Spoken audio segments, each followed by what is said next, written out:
ગીર સોમનાથના કાર્તિક પૂર્ણિમાના મેળાના ચોથા દિવસે 3 લાખથી વધારે લોકોએ મેળાની મુલાકાત લીધી હતી. તો મેળાના મુખ્ય આકર્ષણ સ્વરૂપે 200થી વધુ જાતના ખાણીપીણીની વ્યંજન પીરસતી ફૂડ માર્કેટ, સરકારના ઇન્ડેક્સી વિભાગના હસ્તકલા અને લલિત કલાની પ્રદર્શની અને માર્કેટ, જેલના કેદીઓ દ્વારા બનાવવામાં આવેલ સ્વાદિષ્ટ ભજીયા, નાના બાળકો માટેની 50થી વધુ રાઇડ્સ અને સૌથી મોટા આકર્ષણનું કેન્દ્ર એવો સોમનાથ ટ્રસ્ટ આયોજિત સાંસ્કૃતિક લોક ડાયરો લોકો માટે અવિરત મંજનનું સાધન બન્યા હતા. તો શ્રી સોમનાથ ટ્રસ્ટ આયોજિત કાર્તિક પૂર્ણિમા મહાત્મા મહોત્સવના ચોથા દિવસે સુપ્રસિદ્ધ લોકસાહિત્ય રાજભા ગઢવી દ્વારા સૌરાષ્ટ્ર અને સોમનાથનો ખમીરવંતો ઇતિહાસ અમીરજી ગોહિલની સોમનાથની રક્ષા માટે પોતાના પ્રાણની આહુતિ આપવાના પ્રસંગનું શબ્દચિત્ર દ્વારા તાદશ્ય સર્જન કરાયું હતું. તો આમ સૌરાષ્ટ્રભરમાંથી સોમનાથ કાર્તિક પૂર્ણિમામાં આવનાર મુલાકાતીઓ માટે વિવિધ રુચિકર મનોરંજન વિકલ્પોના કારણે કાર્તિક પૂર્ણિમા મેળો અત્યાર સુધીનો સૌથી સફળ મેળો બનીને સામે આવ્યો છે.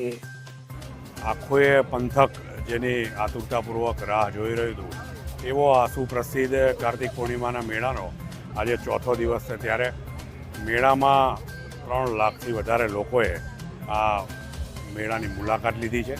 ખાસ કરીને મેળામાં જે મુખ્ય આકર્ષણો છે એવા જેલના ભજીયા, સરકારનો જે ઇન્ડેક્સીનો સ્ટોલ છે, તેમજ ખાસ કરીને જે જુદા જુદા ખાણીપીણીના સ્ટોલો, અને મેળામાં જોઈએ તો લોકો પરિવાર સાથે ઘરેથી પણ ભોજન લઈને આવી અને અહીંયા ભોજનનો આનંદ માણતા હોય છે. ત્યારે લોકોએ આ મેળાનો લાવો લીધો છે.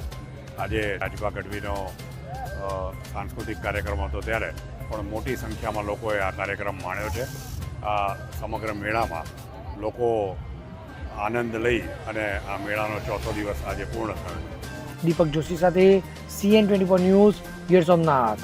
હવે જુઓ દેશ દુનિયાની તમામ ખબરો તમારી આંગળીના ટેરવે. ઉઠાવો મોબાઈલ અને Google Play Store પરથી ડાઉનલોડ કરો અમારી CN24 ન્યૂઝ મોબાઈલ એપ.